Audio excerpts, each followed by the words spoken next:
तो बच्चों, इस तरह से हमने जाना अपनी पहली वीडियो के अंदर कि जब हम प्रस्ताव या निबंध को लिखें तो हम भूमिका कैसे बनाएं, उसका विस्तार कैसे करें। अब हम क्या करते हैं, अपने निबंध के अंत की तरफ चलते हैं कि आखिर जब हम सब बात कर चुके होते हैं, उसकी भूमिका बना करके सब संकेत बिंदुओं का विस्तार कर चुके होते हैं, तो उसका अंत कैसे करें। तो उसका अंत जो करते हैं, मैंने शुरुआत में भी आपसे बताया था कि निबंध की शुरुआत जो होती है वो किससे होती है, वो भूमिका से होती है, लेकिन उसका जो अंत होता है वो किससे होता है, वो उपसंहार से होता है, जो मैंने यहाँ दिया भी हुआ है। ठीक है, अब उपसंहार होता क्या है, इसको देखिए। हम हर एक लाइन को समझेंगे और उससे संबंधित उदाहरण को देखेंगे। तो देखते जाए एक बार उपसंहार क्या होता है। पहला देखिए, उपसंहार में संबंधित विषय के प्रति अपनी राय या मत रखा जाता है कि जिस विषय पर हमें निबंध या प्रस्ताव लिखने के लिए बोला गया है, उसमें हम सारी बातें करके जो ऊपर हम कर चुके संकेत बिंदुओं के अंदर, और फिर क्या करते हैं, हम अपनी राय रखते हैं उस चीज के बारे में कि इस चीज के बारे में हमारी राय क्या है। ठीक है, या फिर अपना मत देते हैं कि हम इसके पक्ष में हैं, विपक्ष में हैं या समकक्ष में हैं, मतलब बताते हैं उस चीज को हम। तो एक बार देखिए कैसे होता है वो।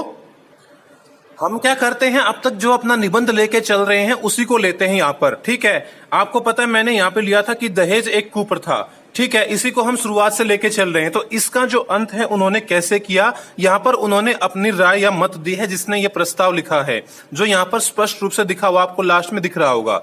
ठीक है, मैं क्या करता हूँ, इसको थोड़ा समझाने के लिए जूम कर देता हूँ। देखिए एक बार, ये इसका अंतिम पैरा देखिए, क्योंकि यहां तक तो क्या हुआ, जो उपरोक्त संकेत बिंदु था उनका ही विस्तार किया गया। इसमें क्या किया, इन्होंने अपना मत दिया। क्या, आज आवश्यकता इस बात की है कि इस कुप्रथा, कौन सी कुप्रथा, दहेज कुप्रथा के विरुद्ध प्रभावी जनमत जागृत किया जाए, सब लोगों को जागृत किया जाए। विवाह के योग्य आयु की सीमा का कठोरता से पालन कराया जाए ताकि युवक युवती दहेज के कुपरिणामों को समझ सकें। मतलब जब व्यक्ति पढ़े लिखे होंगे, जब युवक युवतियां पढ़े लिखे होंगे, तो वो क्या करेंगे, वो दहेज के दुष्परिणामों को भी समझेंगे। अंतरजातीय और अंतरराज्यीय विवाह संबंधों को बढ़ावा दिया जाए, मतलब दूसरी जातियों के अंदर और एक दूसरे राज्यों के अंदर जो विवाह संबंध है उनको बढ़ावा दिया जाए ताकि ये चीज रुक सके, तथा महिलाओं को उचित शिक्षा दी जाए ताकि वे आर्थिक गुलामी से मुक्त हो सकें, मतलब वो किसी के ऊपर निर्भर न रहे पैसों के लिए, और दहेज की कुप्रथा से लोहा ले सकें, कौन, महिलाएं। तो इस तरह से क्या किया यहाँ पर, इस निबंध रचनाकार ने क्या किया, अपना निष्कर्ष दिया कि ये हो जाए तो बड़ी अच्छी बात है, उसने अपना मत रखा। तो इस तरह से अंत में क्या करते हैं, हम अपना मत रखते हैं। तो यह तो हुई पहली पॉइंट की बात कि हम अपना विषय के प्रति मत या राय रखें। अब सेकंड देखिए, उपसंहार पहले से लिखी गई बातों का निष्कर्ष या निचोड़ है। बात सेम ही है ये कि हम जो ऊपर बात लिखी है उसको एक निचोड़ रूप में, एक निष्कर्ष रूप में क्या करते हैं, उपसंहार के अंदर लिखते हैं और अपने निबंध को समाप्ति की ओर लेके जाते हैं। इसका भी उदाहरण देना चाहूंगा, देखना एक बार आप। तो ये देखिए आप, ये जो है प्रस्ताव था हमारा मोबाइल से संबंधित, कि मोबाइल जो है हमारे लिए वरदान है या अभिशाप है, और इसकी संपत्ति और विपत्ति की तरह दुखद है या सुखद है। तो हमें अब देखना है इस चीज को। उसका निष्कर्ष दिया, इसमें क्या दिया गया, अंत है बिल्कुल ये कि मोबाइल फोन वरदान है। ठीक है, इसके अभिशापों को समझदारी से समाप्त किया जा सकता है, कि इसके जो नुकसान उनको समाप्त कर सकते हैं हम, यदि मनुष्य इसके उपयोग को अपने अनुसार नियंत्रित कर ले, कि अगर इसको अच्छी तरीके से नियंत्रित करके अपने मन के अनुसार चलाए तो इसके कारण होने वाली मुसीबतों से बहुत सीमा तक बचा जा सकता है।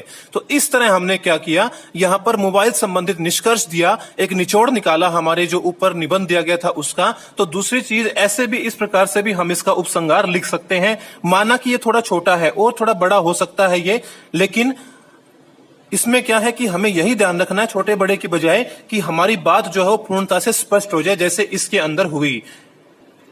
और तीसरी बात देखिए आप, उपसंहार में पूरे प्रस्ताव को सारांश रूप में प्रस्तुत करते हैं, मतलब ऊपर जो दिया हम उसकी पूरी की पूरी समरी बना के एक छोटी सी अच्छी सी उसको हम सारांश रूप में प्रस्तुत कर देते हैं उपसंहार का नाम दे करके।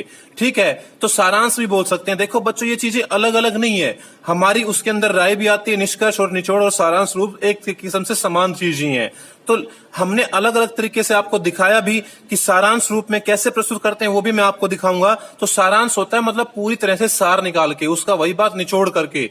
तो हम उपसंहार के अंदर ये चीज भी लिख सकते हैं। एक एग्जाम्पल और देखिए, ये और देखिए एक बार, इसमें क्या किया गया है, यहाँ पर हमारा विषय था परिश्रम सफलता का मूल है, या परिश्रम और सफलता, यही चीज हमारा प्रस्ताव था इसमें।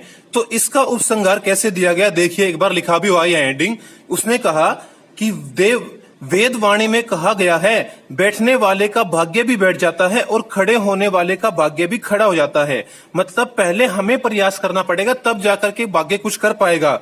इसी प्रकार सोने वाले का भाग्य भी सो जाता है और पुरुषार्थी मतलब जो परिश्रम करता है उसका भाग्य भी गतिशील हो जाता है। तो चले चलो। तो देखिए इसने क्या किया, सारांश रूप में एक अपनी बात कही, और आगे और भी अच्छी बात है देखिए। इसलिए स्वामी विवेकानंद ने सोई हुई भारतीय जनता को कहा था, उठो, जागो और लक्ष्य प्राप्ति तक मत रुको। मतलब हमें क्या करना है, परिश्रम करना है, तभी जाकर के हमें सफलता मिल पाएगी। तो इस तरह से क्या किया गया, जो हमारा प्रस्ताव था परिश्रम और सफलता, इससे संबंधित एक सारांश दिया गया इस पैरे के रूप में। ठीक है, यहाँ पे उसने किसी और बात का भी सहारा लिया, उसने एक लोकोक्ति का सहारा लिया, किसकी, स्वामी विवेकानंद की बात का भी सहारा लिया। तो कुल मिलाकर ये एक प्रभावशाली उपसंहार बन जाता है। इस तरह से हम अपने निबंध का अंत कर सकते हैं। और एक और सबसे आसान तरीका होता है, वो कौन सा होता है देखिए, एक बार बताता हूं।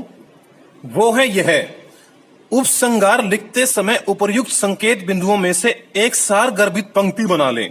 मतलब जितने भी संकेत बिंदु आए ना, उन सबको जो है अपने उपसंहार के अंदर शामिल कर दो। ठीक है, थोड़ी थोड़ी बात लेकर के, मुख्य बात प्रत्येक बिंदु में से उठा करके, जो भूमिका बनाई उसमें से और जो बाद में विस्तार किए उन संकेत बिंदुओं में से भी मेन जो लाइनें होती है, मुख्य जो सारगर्भित होती हैं, उन पंक्तियों को उठा करके एक सही विचारों के क्रम में बांधकर अगर हम प्रस्तुत कर दें, उन्हीं पंक्तियों को इकट्ठा कर दें, तो वो भी हमारा उपसंहार बन जाता है। अब वो कैसे बनता है, कैसे हम प्रत्येक संकेत बिंदु को शामिल करें, एक उदाहरण लेके दिखाऊंगा मैं आपको ध्यान हो मैंने क्या किया था कि जब इस वीडियो की शुरुआत की तो आपसे समझाया था कि किस तरह से आपके निबंध जो है वो आएंगे। तब आपको ध्यान हो कि मैंने शायद यही दिखाया था और इससे बताया था कि इस तरह से 3 टॉपिक आएंगे आपके, और आपको इनमें से कोई एक अच्छा सा चुन करके उसका ही उल्लेख करना है। ठीक है, अब मान लो हम यही कर रहे हैं, बाल श्रमिक। इसको जो संकेत बिंदु दिए गए हैं, 14 वर्ष की कम उम्र से बच्चों कमर तोड़ काम करना, श्रम कानून का उल्लंघन, गरीबी मुख्य कारण, सरकार की बेरुखी।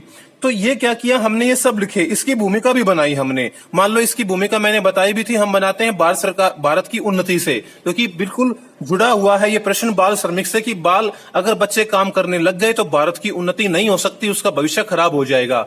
तो हम क्या करेंगे, अब कैसे इन सब संकेत बिंदुओं में से मुख्य बात निकालेंगे और भूमिका में से निकालेंगे, तो वो मैं आपको बताता हूं। ध्यान से सुनना है मेरी बातों को सुनते समय ये भी ध्यान रखें मैं कौन से पॉइंट पर बात कर रहा हूं, कहां बात कर रहा हूं। ठीक है, तो उन बातों को ध्यान में रखें। अगर आप ध्यान दोगे तो मैं हर पॉइंट में से कोई ना कोई बात कह दूंगा और हमारा अंत हो जाएगा निबंध का।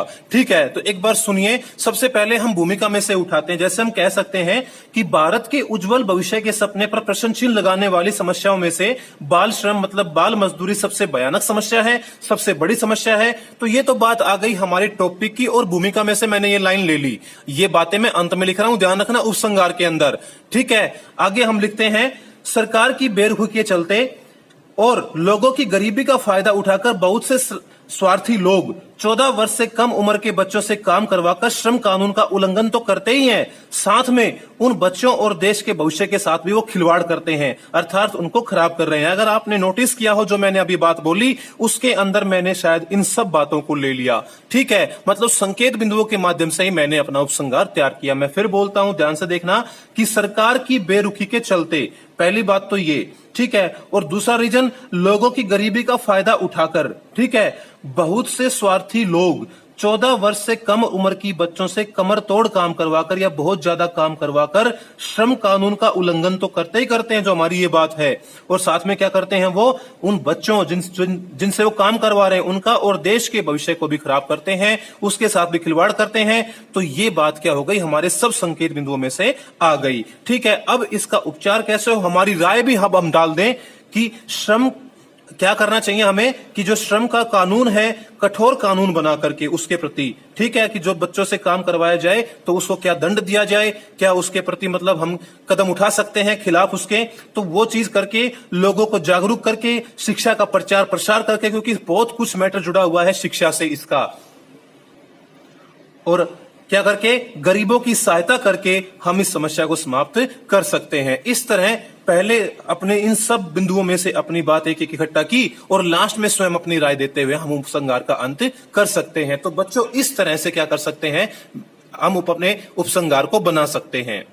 तो बच्चों ये था हमारा उपसंहार की किसी निबंध का, किसी प्रस्ताव का अंत कैसे करें, यही पॉइंट समझाए मैंने कि अपनी राय और मत रखें, लास्ट में बातों का निष्कर्ष या निचोड़ निकाल दें, या पूरे प्रस्ताव को सारांश रूप में एक समरी के रूप में इकट्ठा कर दें, या फिर जो अभी बताया आपसे कि प्रत्येक संकेत बिंदु में से एक मूल पंक्ति उठाते हुए अपनी बात को विराम दे सकते हैं, साथ में अपना विचार भी व्यक्त कर सकते हैं। तो ये था हमारा उपसंहार। अब क्या करेंगे, देखिए सबसे पहली बात तो ये चीज तब हो पाएगी जब आप इसकी बार बार प्रैक्टिस करेंगे, क्योंकि शुरुआत से ही मैं इन वीडियो के अंदर बोल रहा हूं कि जितनी प्रैक्टिस आप लोग इसकी करेंगे उतने ही आप इसके अंदर सफल होंगे। ठीक है, तो बच्चों इस तरह से मैंने निबंध नामक विषय आपके सामने रखा। मैंने पूरी कोशिश की हर पहलू पर जाकर के आपको उसके बारीक से बारीक चीज से परिचित करवाने की, और आशा करता हूं आप उसके बारे में जान भी पाए होंगे। मैंने ये भी बताया कि निबंध लिखते समय ध्यान रखने योग्य बातें कौन कौन सी हैं, बीच में उससे ये सब बातें मैंने आपसे बता दी हैं।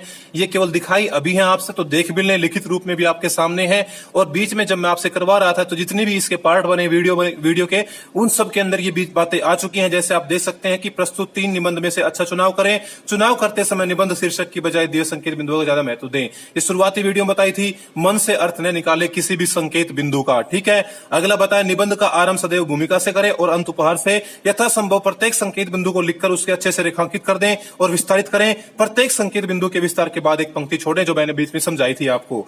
आगे निबंध की भाषा और शैली सदैव एक जैसी रहे, ये बात मैंने नहीं बताई, अब सुन लीजिए कि हमने जो भाषा शैली अपना ली शुरुआत से ही बात लास्ट तक हमारी वो बात चलती रहे। ये नहीं एक बार तो हम है में बात कर रहे हैं, वर्तमान में बात कर रहे हैं, और बाद में पहुंच जाए भूत में और कभी पहुंच जाए हम भविष्य में। नहीं, अगर है में प्रस्ताव चल रहा है तो है में ही चलें। हाँ, वो अलग बात है कि कोई बात आती है तो हम अपने काल का या किसी और चीज का चेंज कर सकते हैं। मतलब हमारी जो शैली है, जो भाषा है, वो सदैव एक जैसी बनी रहे, ताकि जो प्रस्ताव का क्रम है, जो उसका बहाव है, वो एक समान चलता रहे। आगे बताया निबंध में किसी भी विषय से संबंधित आंकड़े देते समय, वही बात बताई थी मैंने आपसे, यह ध्यान रखें कि वे आंकड़े सार्थक हो, तार्किक हो, प्रमाणिक भी हो, वे वास्तविक हो। अपने मन से मन गढ़ंत कोई भी आंकड़े पेश न करें।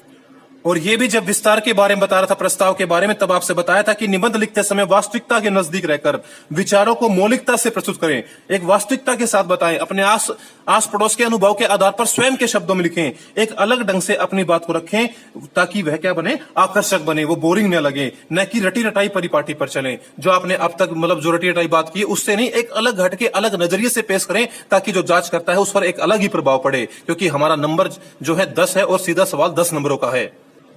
छोटी मोटी और सावधानियां बताई कि निबंध लिखते समय पुनरुक्ति से बचें, कि बार बार अपनी बात को रिपीट न करें। एक बात को ये बहुत से बच्चे करते हैं, निबंध लिखते समय शब्द सीमा का ध्यान रखें। जो शब्द सीमा दी गई है, देखो वहां पे होती है 250 से 300। ठीक है, 250 से 300, 200 चल सकती है, और 250 जो लास्ट है मतलब कि हमारा, उसका 300 चल सकता है। लेकिन 250 का मतलब ये नहीं कि आप सीधा 500 शब्दों के अंदर पहुंच जाए, नहीं, वो गलत होता है। ठीक है ना, तो थोड़ा सा हम इस बात का ध्यान रखें कि इसकी एक सीमा भी होती है। आगे निबंध के उदाहरण आज के समय के ज्यादा प्रभावित करते हैं, बताइए ये बात आपसे। लेकिन साथ में ये भी कहा था कि यथास्थान प्राचीन उदाहरणों का भी अपना एक अलग महत्व होता है, मतलब वो भी अपना एक विशेष महत्व रखते हैं। बार बार प्रयास करने से पारंगत बनते हैं, ये बात बहुत बार रिपीट की मैंने। अगला, अगर निबंध में किसी दूसरी भाषा का विचार डालना चाहे तो उसे अलग से दर्शाया जाए, ये बात भी आपको समझाई थी विस्तार करते समय। और निबंध का लेख, सबसे अहम बात ये है, निबंध का लेख, साजो सज्जा, प्रस्तुतिकरण, उसको मतलब प्रेजेंट करने का तरीका और स्वरूप बाह्य तौर पर भी आकर्षक हो, वो देखने में भी अच्छा लगे। कई बच्चे क्या करते हैं, कटिंग वटिंग फलाना दिगड़ा, राइटिंग खराब, बुलकल बुरा हाल कर देते हैं, उसका लगता ही नहीं प्रस्ताव है, क्या इफेक्ट पड़ेगा उससे। तो कुल मिला के पहले तो सबसे बाहर से उसको बहुत अच्छे से सजाइए, बहुत अच्छे से दिखाई दे वो, ताकि देखिए मैंने भी क्या किया, अपनी बातों को ढंग से रखने के लिए आप देख सकते हैं एक अच्छी राइटिंग का प्रयोग किया, क्योंकि मैं सबके सामने एक आदर्श के रूप में ले रहा हूं। तो देखिए बिल्कुल शीर्षक साफ दिख रहा है, हर पॉइंट अलग तरीके से दिख रहा है आपको। तो इस तरह से हम क्या करें, खैर ये तो प्रस्ताव नहीं है, पर निबंध जब आप लिखें तो वो भी बिल्कुल क्लियर हो, कटिंग भी हो जाए तो वो इस तरह से की जाए कि बिल्कुल साफ दिखाई नहीं दे। ठीक है, वो बात मैंने पत्र में आपको समझाई थी, वहां पे जाके देख सकते हैं आप कि कैसे कटिंग को छुपा सकते हैं, गलतियों छुपा सकते हैं हम, वो बात बताई थी आपसे। तो बच्चों ये थी निबंध संबंधित सावधानियां, ध्यान रखने योग्य बातें। मैं आशा करता हूं आपको समझ में आई होंगी। न आई हो फिर से देख लें, फिर से समझ लें, और कोई दिक्कत रहती है तो कक्षा के अंदर पूछ लें कि सर यहां पर ये बात समझाइए, तो हम आपको फिर से समझा देंगे। स्वस्थ रहें, खुश रहें, अपना ध्यान रखें। और अपनी पढ़ाई भी करते रहें।